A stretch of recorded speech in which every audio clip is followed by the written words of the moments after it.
While there's no shortage of beautiful classics in American automotive history, there's a darker, weirder corner of the showroom floor where design departments got out of control and the results were downright horrific. They weren't just weird to look at, they were design disasters that grabbed attention for all the wrong reasons. They weren't just ugly, they were disturbing, and in some cases, so poorly designed that they became cultural punchlines. Here are 10 of the ugliest American cars that will make you wonder how they ever got approved. Dear viewer, don't forget to subscribe to the channel. Thanks for your support. Number 10. To understand the Pacer wagon, we must first recognize the situation AMC, American Motors Corporation, was in during the mid to late 1970s. As the last independent American automaker, AMC was under intense financial pressure. It couldn't compete head-on with the big three, GM, Ford, Chrysler, in terms of production volume or marketing muscle.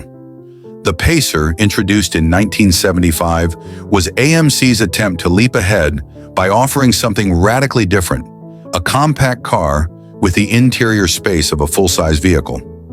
The original two-door hatchback was already controversial, but by 1977, AMC introduced the Pacer wagon variant in an attempt to broaden its appeal to families and utility-minded buyers. The 1978 model year carried forward this formula, retaining its oversized greenhouse and oddball styling while trying to be practical. The 1978 AMC Pacer wagon is often described as a fishbowl on wheels, and for good reason. It featured an unusually bulbous roofline, enormous side and rear windows, and a rounded shape that made it look more like something out of a Saturday morning cartoon than a showroom floor. One of the Pacer's most talked about quirks was its asymmetrical door lengths. The passenger side door was 4 inches longer than the driver's side. AMC claimed this made it easier for rear seat passengers to enter from the curbside, especially in tight parking spots.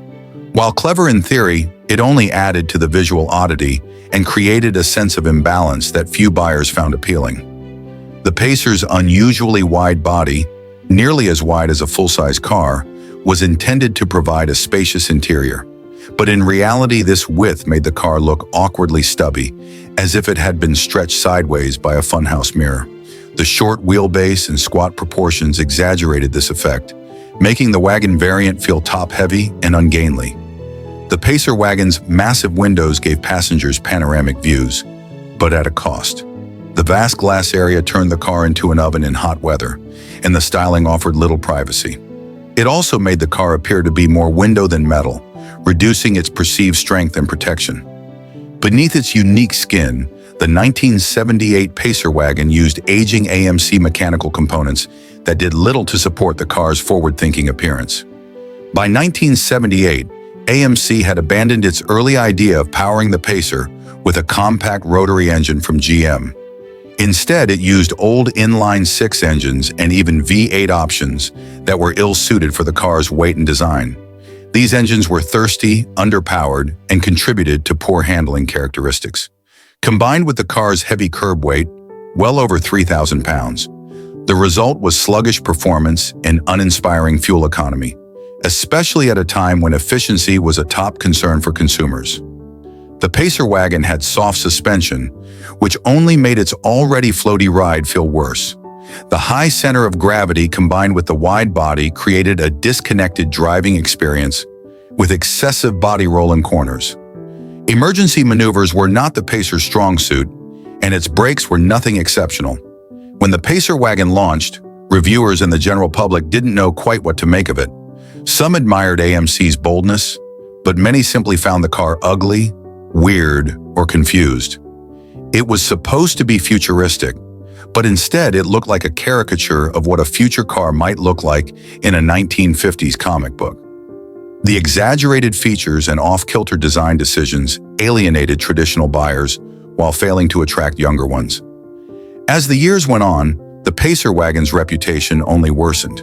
It became a fixture of ugliest cars lists, and its cultural presence was cemented not by admiration, but by mockery, most famously when it was featured in the film Wayne's World, further reinforcing its image as a quirky loser mobile. Despite its wide body, The Pacer wagon did not translate that girth into superior safety.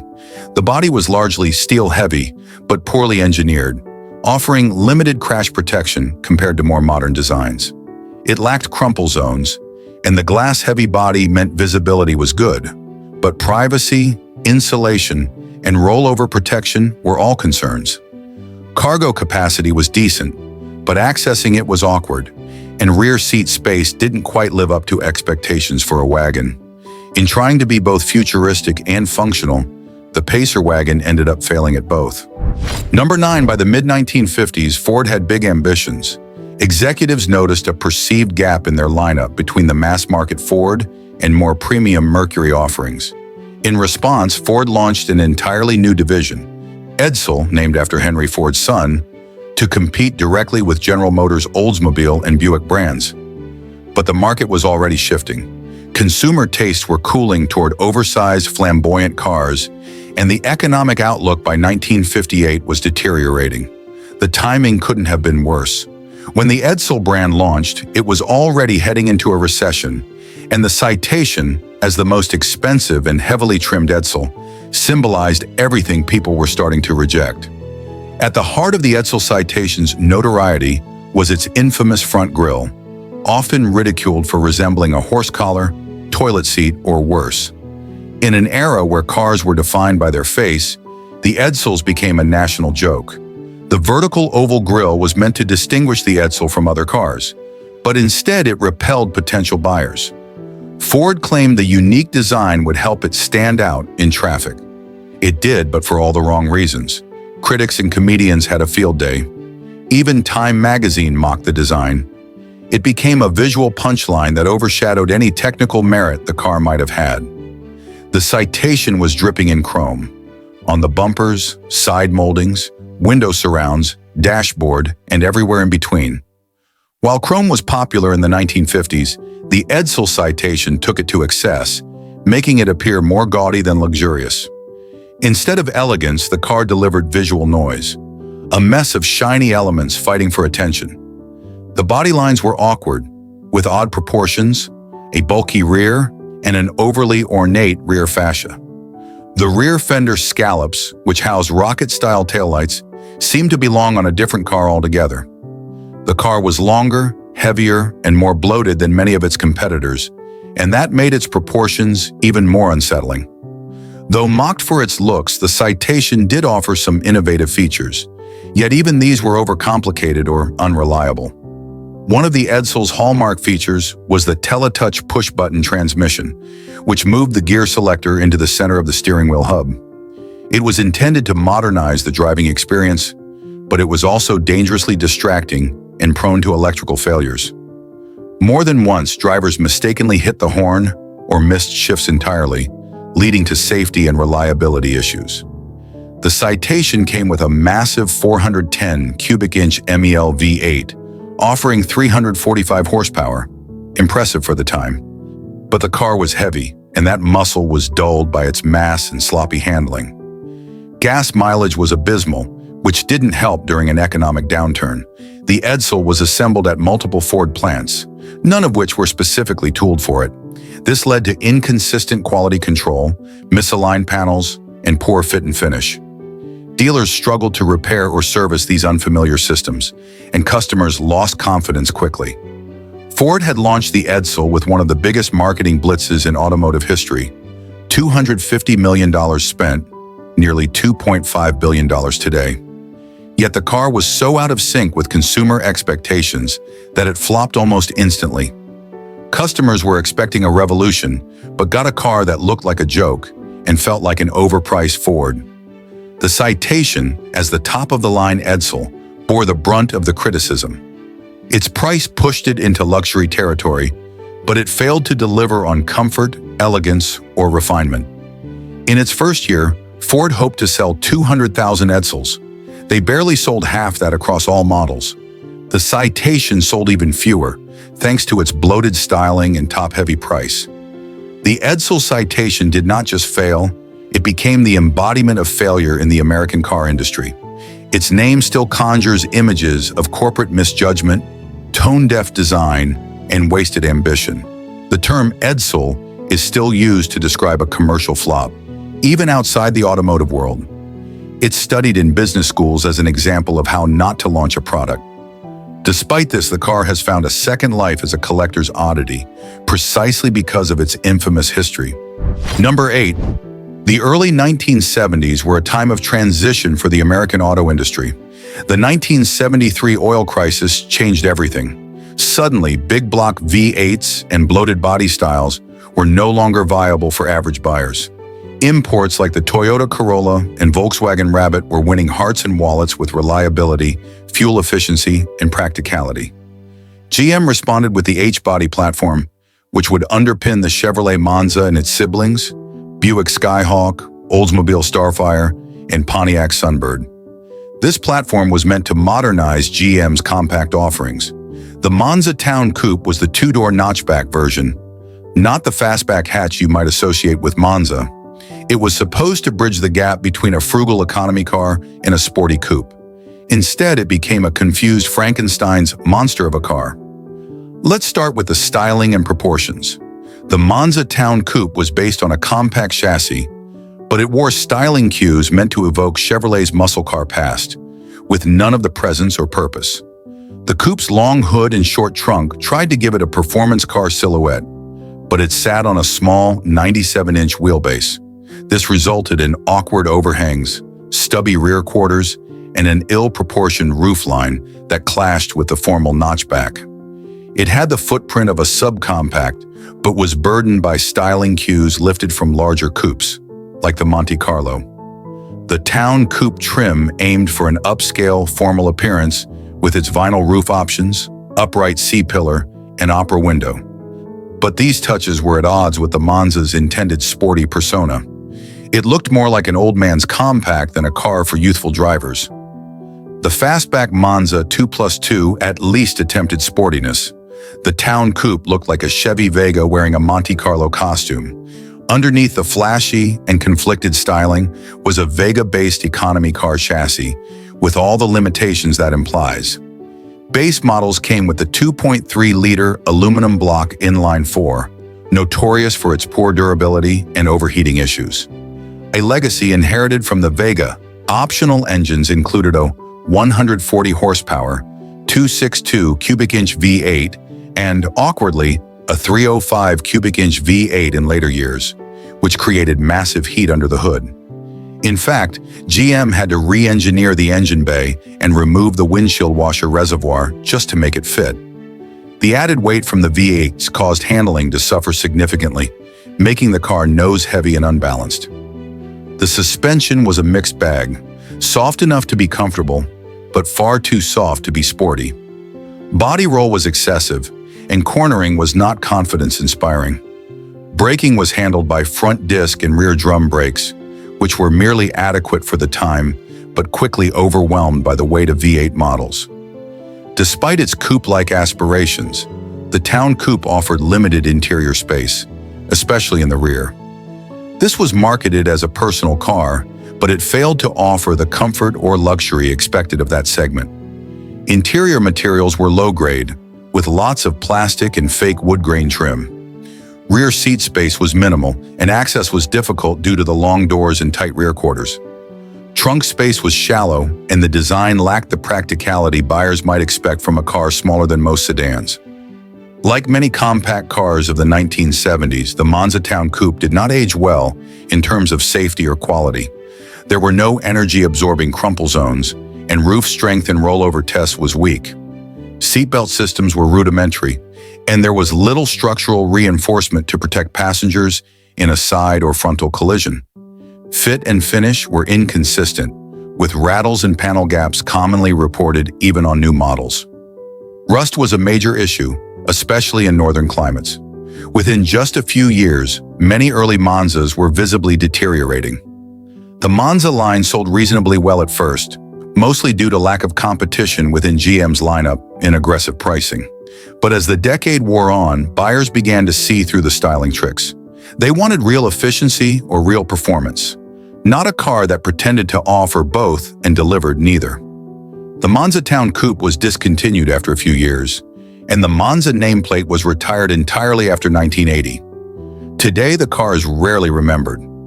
Unlike muscle cars of the 1960s or even quirky compacts of the 70s, the Monza has little collector interest.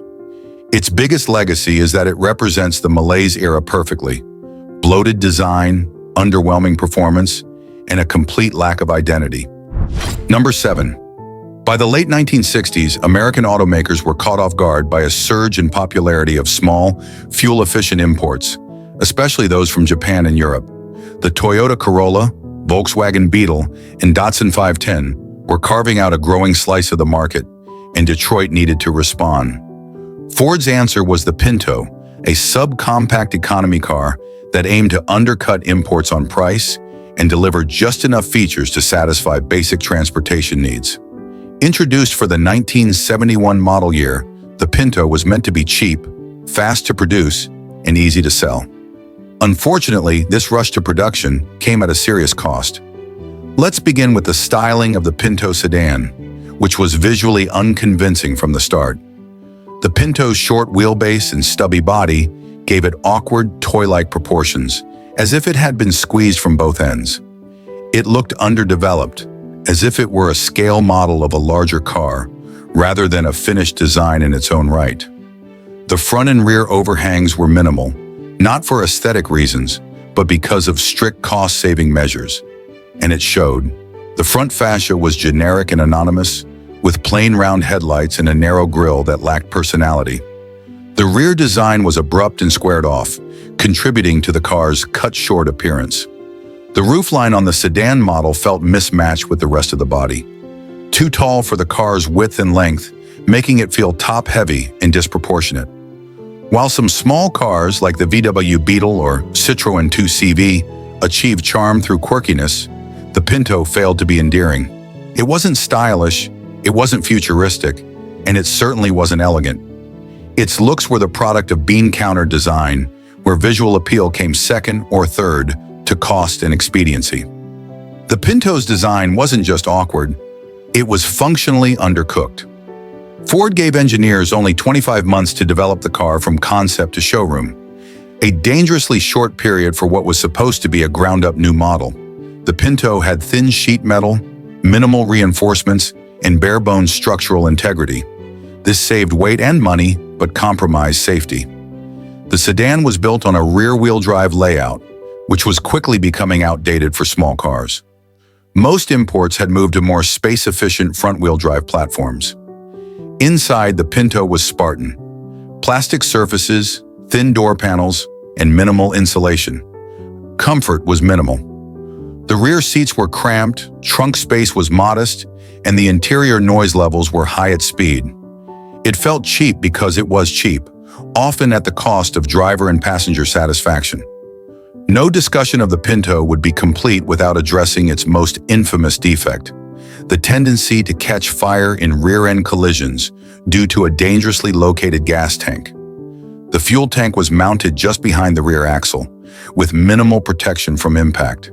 In rear-end collisions, the tank could be punctured by bolts or components, leading to fuel leaks and fires. Internal Ford documents later revealed that the company had performed a cost-benefit analysis, weighing the expense of fixing the design against projected legal settlements, and chose to leave the car as is.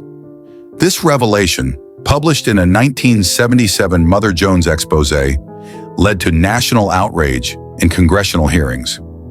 The Pinto became a symbol of corporate negligence, and the phrase Pinto memo is now shorthand for putting profits over people. Initially, the Pinto sold well.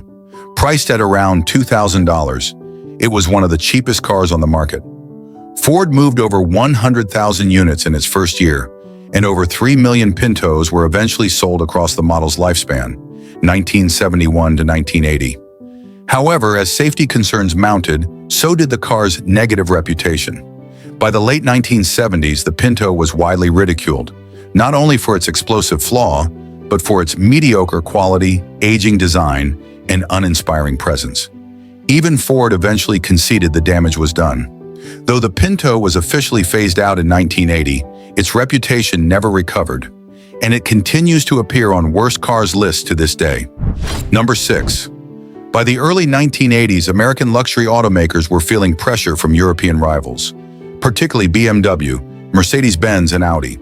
These brands were gaining traction with well-built, performance-oriented compact sedans that offered refinement without bulk. Cadillac, which had built its reputation on full-size land yachts with chrome and plush interiors, needed a new strategy to stay competitive in this changing landscape. The idea? Offer a compact luxury car for younger, upwardly mobile buyers. Unfortunately, the execution was rushed, underdeveloped, and deeply flawed. The 1982 Cadillac Simmeron was essentially a rebadged Chevrolet Cavalier, part of GM's front-wheel drive J-Car platform. It was supposed to be Cadillac's answer to the BMW 3 Series, but instead it came off as a cynical cost-cutting exercise. The Simmeron shared almost everything with the Chevy Cavalier: chassis, drivetrain, body panels, and basic interior architecture. Even casual observers could spot the resemblance, and that was the problem. The Simmeron didn't look or feel like a Cadillac. It looked like a rental-grade Chevy with a fancier badge. Journalists at the time aptly described the Simmeron as a Chevy Cavalier in a tuxedo, and not a particularly expensive tuxedo at that.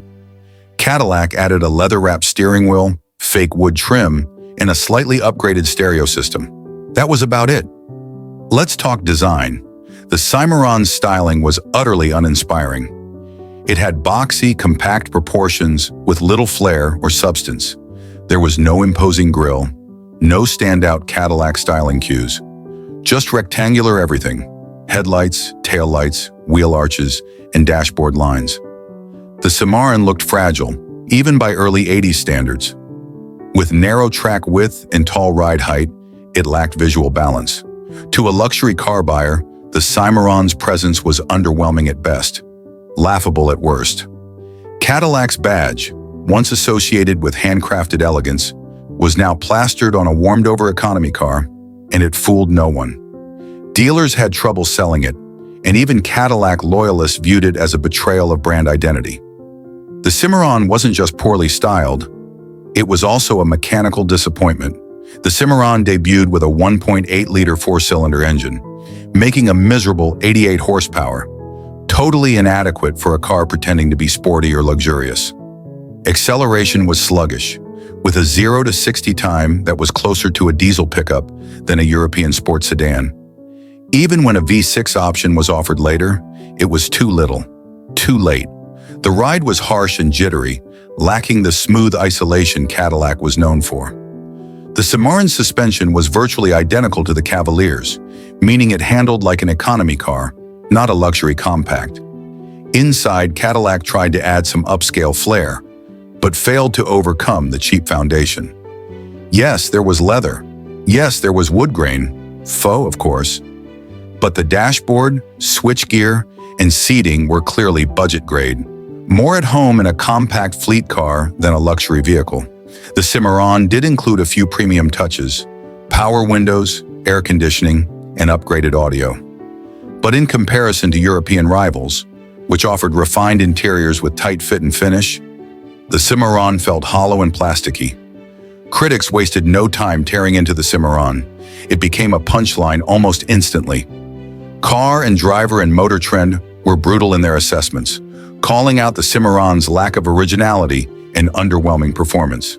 They mocked GM's attempt to sell a dressed-up Cavalier at nearly twice the price. Cadillac dealers found the car impossible to explain or justify to luxury buyers. Sales were modest at first, but once word got out, demand dropped off quickly. By the mid-1980s, the Simmeron became synonymous with everything wrong at Cadillac.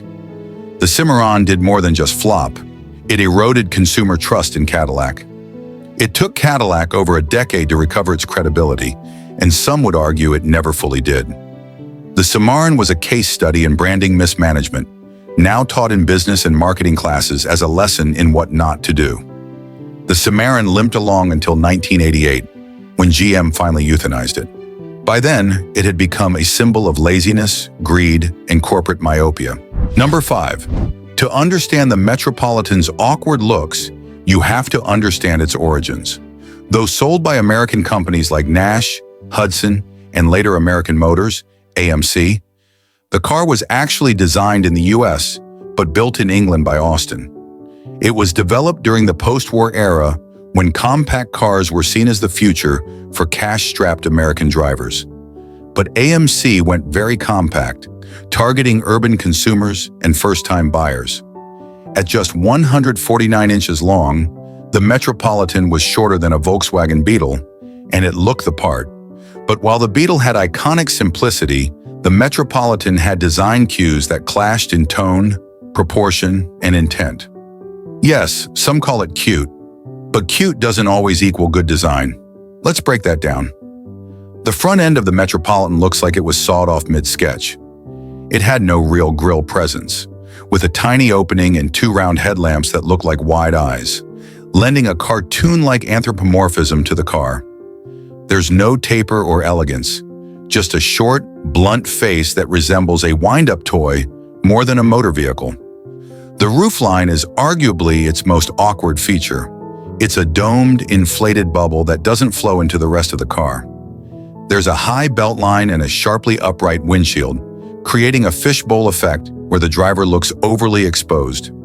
Combined with its tiny dimensions, the roof made the car feel like a helmet on wheels. The Metropolitan often came in two-tone paint schemes, bubblegum pink and white, mint green and black, or turquoise and cream, combinations that scream toys more than transportation. The clash between playful colors and a body design that already bordered on surreal pushed it into clown car territory. Let's talk about what really made the 1960 Metropolitan so visually bizarre: its proportions. The Metropolitan rode on 13-inch wheels, which looked absurd beneath its tall body and flared wheel arches. The result was a top-heavy visual profile, like a loaf of bread on casters. The overhangs were nearly non-existent, but the passenger compartment was oddly spacious in height, making the car look disproportionately tall for its length. With little front or rear sculpting, the body seemed squashed at the ends and stretched in the middle, like a distorted caricature.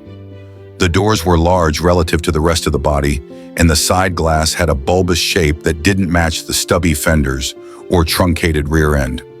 In summary, nothing on the Metropolitan seemed to agree with anything else. The most common insult hurled at the 1960 Metropolitan is that it looks like a clown car that escaped a circus parade, and frankly, that's not wrong. When you take a small car and give it oversized details, bold pastel colors, and cartoon-like proportions, you invite ridicule. Parking a Metropolitan between two 1960 Buicks made it look like a prop from a children's show, not a real automobile. Even when compared to other subcompacts of the time, like the VW Beetle or Fiat 500, the Metropolitan lacked cohesion and design discipline. Inside, the story doesn't improve much. The dashboard was minimal and upright, again with an almost toy-like simplicity. Seats were comfortable but narrow, and there was a sense of vertical space over horizontal. Not ideal in a car that already looked too tall for its own good. Like the outside, interior materials came in bright, clashing colors that only enhanced the car's visual immaturity. Despite all these design flaws, the Metropolitan did sell in moderate numbers, particularly to women and city dwellers looking for economy and ease of parking. But in retrospect, its styling didn't age well. It now sits firmly in the camp of automotive kitsch. It's collected today more for irony and novelty than admiration. It's appeared in movies and parades as a joke, rather than a serious classic. The few who love its design love it because it's so visually absurd, not in spite of it. The 1960 Nash Metropolitan is a case study in what happens when form doesn't follow function, or much of anything. Proportions matter. You can't make a small car appear elegant if you inflate the wrong elements. Two-tone paint and bright colors require restraint and balance, or they can turn juvenile. Styling isn't about being cute, it's about being coherent, functional, and pleasing over time. Number 4.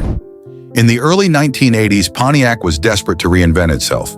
With performance car sales lagging and foreign imports like BMW and Audi gaining popularity among younger professionals, GM decided it needed its own answer, quickly and cheaply. Enter the Pontiac 6000 TE Special Touring Edition, launched as the top trim of the otherwise bland 6000 lineup. Built on the front-wheel drive A-body platform shared with the Chevrolet Celebrity, Oldsmobile Cutlass Sierra, and Buick Century, the STE was supposed to stand out. Unfortunately, it did, but not in the way Pontiac hoped. Let's start with the visuals. The 1985 6000 STE is a rolling exhibit of everything wrong with 1980s design: hard edges, plastic overload, and the illusion of performance. The 6000 STE had a rigidly square profile with straight lines and 90-degree angles everywhere. It had almost no curvature. The car looked like a cubist interpretation of a BMW 5 Series, but without any of the elegance.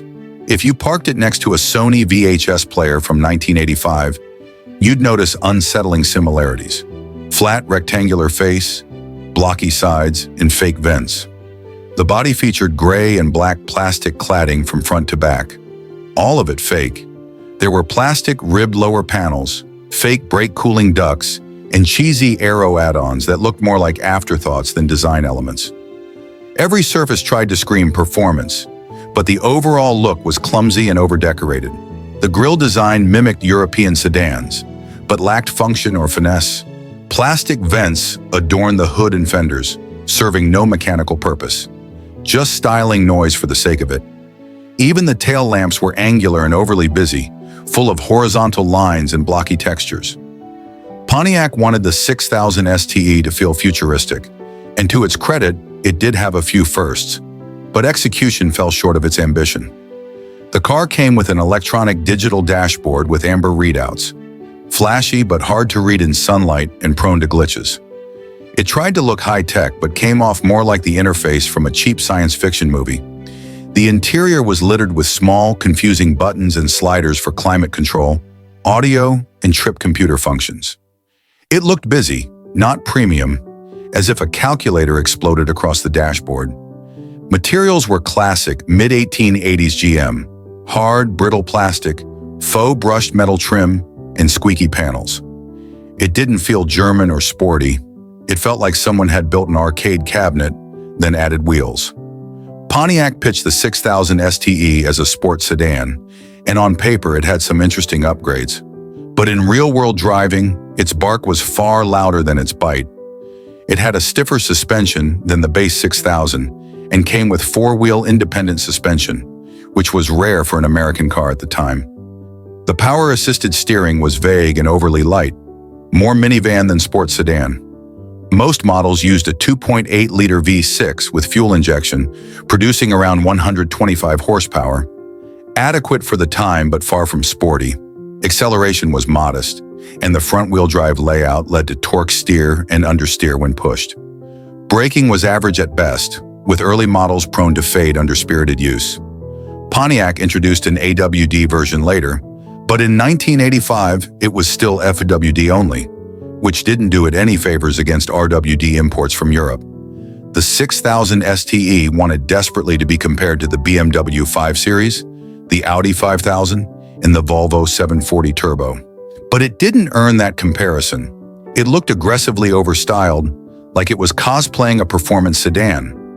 It lacked the refinement, engineering depth, and design discipline of its European rivals. What it did have was a mountain of cheap trim pieces, a dash full of flashing readouts, and a personality that screamed, "I saw a BMW once and I'm trying real hard." Initially, the STE gained attention as something different.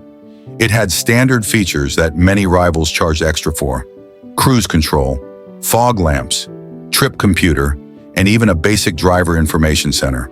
But the praise was short-lived. By the late 80s, critics and consumers alike saw the STE for what it was: a styling exercise without staying power. The plastic-heavy, angular aesthetic aged poorly, and the technological gimmicks quickly became outdated or unreliable. Today, the 6000 STE is mostly forgotten. When remembered, it's often as an awkward symbol of 1980s automotive overreach. The 1985 Pontiac 6000 STE is a car that overpromised and underdelivered. It's what happens when a company focuses more on styling theater than engineering substance. It wanted so badly to be taken seriously, but everything about it, from the fake vents to the square-jawed body, felt like a costume, not a character. Number 3, Studebaker, by the early 1960s, was on borrowed time.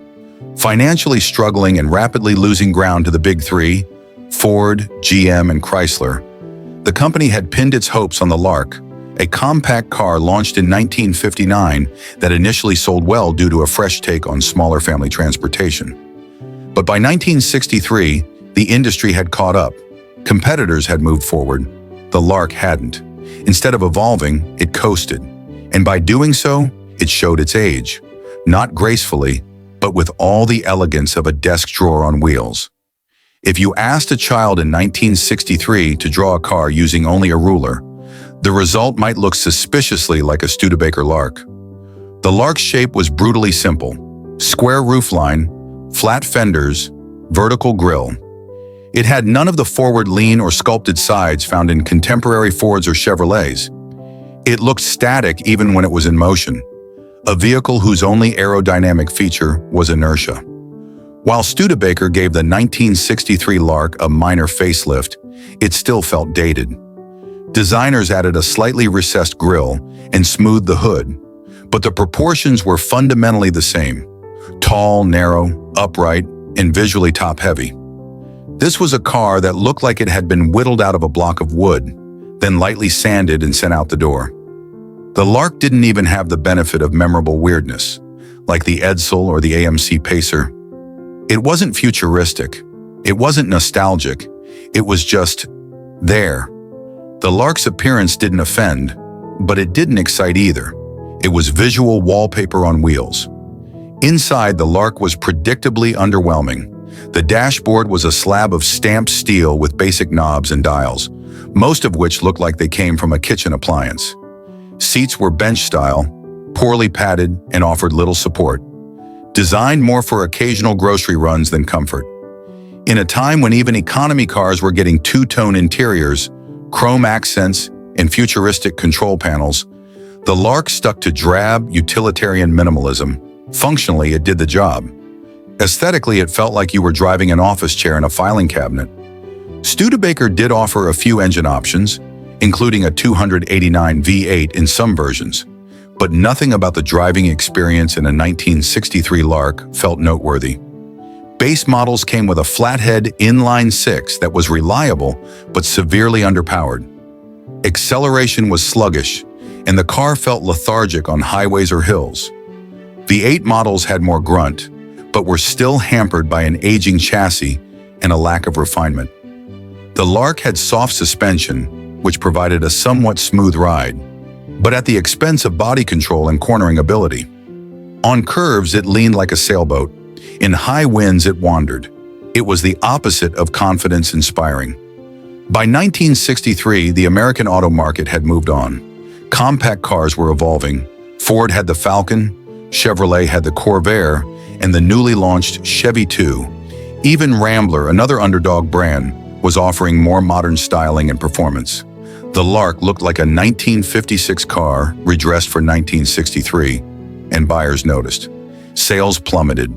Studebaker would continue limping along after 1963, but the writing was on the wall. The Lark couldn't compete on style, performance, or price. Its dated appearance made it unappealing to younger buyers, and its aging platform turned away those looking for value or innovation. By 1966, Studebaker was gone.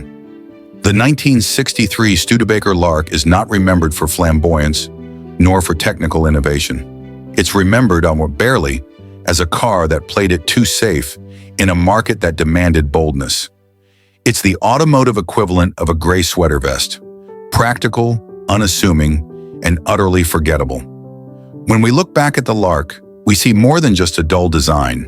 We see the collapse of ambition, the slow-motion failure of a company that refused to adapt, and a vehicle that became a symbol of design without direction. Number 2. In the late 1960s, Chevrolet's full-size lineup, including the Biscayne, Bel Air, Impala, and Caprice, dominated the American road. But by 1970, something strange had happened. The full-size sedan was losing its aesthetic identity, becoming boxier, more generic, and less desirable to younger buyers. Chevrolet attempted to modernize the Caprice for 1970 with a facelift. Unfortunately, the result was an awkward mix of government-issue austerity and luxury car pretension. Let's start with the exterior. The 1970 Caprice's design was supposed to project formality and presence, but it mostly projected bulk and boredom. The front grille was enormous, stretching across the entire width of the car. Headlights were recessed into rectangular bezels, flanked by an overabundance of horizontal chrome bars. The blunt front end had all the subtlety of a concrete wall, flat, unmoving, and intimidating for all the wrong reasons. From the side, the Caprice resembled a military-grade refrigerator on wheels. The roofline was rigid and upright, with a formal hardtop profile that lacked fluidity or grace. Wheel arches were round, but surrounded by vast blank fender surfaces that did nothing to break up the monotony. The tail end featured triple rectangular taillights boxed into a rigid rear fascia. The bumper was thick, chrome-heavy, and resembled a piece of office furniture, the kind found in municipal buildings or DMV basements. It was less personal luxury and more federal fleet surplus. Inside the Caprice, Chevrolet aimed to offer comfort and class. What buyers got was a padded, overstuffed living room on wheels, with more vinyl than style. Plush bench seats were available in vinyl or cloth, but lacked lateral support and often sagged over time. Wood grain applique was slapped across the dash like contact paper, trying to look like luxury but fooling no one. The dash layout was wide and flat, with simple, boxy gauges and knobs scattered like an afterthought. It felt less like a luxury cockpit and more like a console TV control panel from a 1970s basement. While the Caprice had big engines and soft suspension, it was far from a rewarding car to drive. Most came with a TurboFire 350 V8 or optional 400 or 454 big blocks. But these were tuned for smoothness, not performance. Despite the displacement, acceleration was sluggish due to the car's massive 4,200-plus pound curb weight. The ride was soft, very soft, which made it ideal for gliding down straight highways, but disastrous in corners. Body roll was significant. Steering was vague. Emergency maneuvers were best avoided entirely. Standard drum brakes on most models struggled to halt this behemoth in a hurry. Even when front discs were optioned, fade was a concern, especially under repeated use. The Caprice sold decently in 1970, but it had lost its edge. Buyers who once saw it as a stylish, upmarket Impala now saw it as a rolling retirement home. Oversized, overdecorated, and out of touch. Younger buyers went for smaller, sportier cars like the Chevelle or Camaro. Older buyers who wanted true luxury went to Cadillac or Lincoln. That left the Caprice stuck in design limbo. A big car for people who liked big cars but didn't care how they looked. The 1970 Caprice was a preview of what was to come in the mid-1970s. Cars that were long, heavy, square, and increasingly irrelevant in an era of oil crises and changing tastes. While it wasn't hideous, it was unmistakably uninspired. It failed to innovate. It coasted on bulk and branding, and it ultimately faded from memory except among collectors who loved their cars big, bold, and, frankly, boring. The 1970 Chevrolet Caprice facelift was a textbook case of styling by committee. A car designed to look like authority without any actual sophistication. It resembled a government surplus issue vehicle, or perhaps a mobile courthouse, rather than a true luxury sedan. It may have been dependable, it may have been roomy, but in terms of style and identity, it was a square peg in a world that was rounding its edges. Number 1. To understand the 1957 Dodge Custom Royal, we must first place it within the context of the era. The late 1950s were a time when American cars were growing bigger, flashier, and bolder. After World War II, automakers, especially in Detroit, were keen to distinguish themselves in the marketplace with style, and tail fins became the visual hallmark of American car design. Tail fins, inspired by the aerodynamic designs of aircraft, were a symbol of speed, modernity, and innovation. However, by 1957, they had gone from sleek and sophisticated to outright cartoonish. The Dodge Custom Royal, though, took that exaggeration to its limits, setting the stage for the truly ridiculous designs that would define the tail fin era's dying days. The tail fins on the 1957 Dodge Custom Royal were the car's most defining feature. These were massive vertical protrusions that jutted out from the rear quarters like the wings of a jet. While tail fins on cars like the 1955 Chevrolet were sleek and graceful, the fins on the Custom Royal were more like the kind of tail you'd expect to see on a rocket ship, not a luxury sedan. These fins didn't just curve or taper gracefully, they stuck out sharply and almost awkwardly, as if to say, "Look at me," at any given moment. The more, the better, and Dodge went all in on that philosophy, creating a design that bordered on comical. The proportions felt disjointed, like they had been stuck on without much consideration for the rest of the car's shape. The chrome embellishments surrounding the fins were another feature that screamed excessive ornamentation. The rear of the Dodge Custom Royal was flooded with chrome strips, bumpers, and a massive grille. These elements overwhelmed the already exaggerated tail fins and turned what could have been a bold design choice into a tacky overload. The bulging rear end, with its oversized fins and hefty chrome trim, created a design that was almost uncomfortably large. Instead of looking sleek or stylish, it often appeared as though the car had fallen victim to a design arms race, where size and ornamentation were pushed beyond good taste. While the rear of the car was an undeniable showstopper, the front end of the 1957 Dodge Custom Royal attempted to compensate for the madness happening behind. Unfortunately, it failed. The front grille was large, rectangular, and busy, with a pattern of horizontal bars that didn't do much to anchor the car's design. It was, once again, another example of excess, as if Dodge was trying to make the front end as bold as the rear. But unlike the tail fins, the grille felt disjointed, too big and imposing for the rest of the car's proportions. The Custom Royal's hood featured a pair of vaguely bulbous creases, likely intended to give the car an aggressive look. But paired with the enormous tail fins, it simply created a look that was unbalanced. Too much going on at the front and too much at the rear, with little to tie the two together. The interior of the 1957 Dodge Custom Royal was nothing short of lavish, but like the exterior, it fell victim to the same over-the-top excess. Dodge wasn't just aiming for comfort and luxury, they were aiming for visual volume. Inside, the Custom Royal was outfitted with upholstery combinations that could make any interior decorator's head spin. Think two-tone leather, vinyl trim, and plush carpeting everywhere you turned. It was clear that the goal was to make the car look as expensive as possible. However, the mixture of colors and materials felt like a visual overload, making the interior look less sophisticated and more like something out of a Vegas casino. The dashboard wasn't so much a display of high-tech luxury as it was a display of bulbous dials, chrome rings, and a massive steering wheel that looked like something out of a movie about a dystopian future. All the elements were there, the power windows, power seats, and air conditioning, but they didn't feel so much like innovations as they did in your face luxury. Underneath all of the design madness, the 1957 Dodge Custom Royal was still a big car.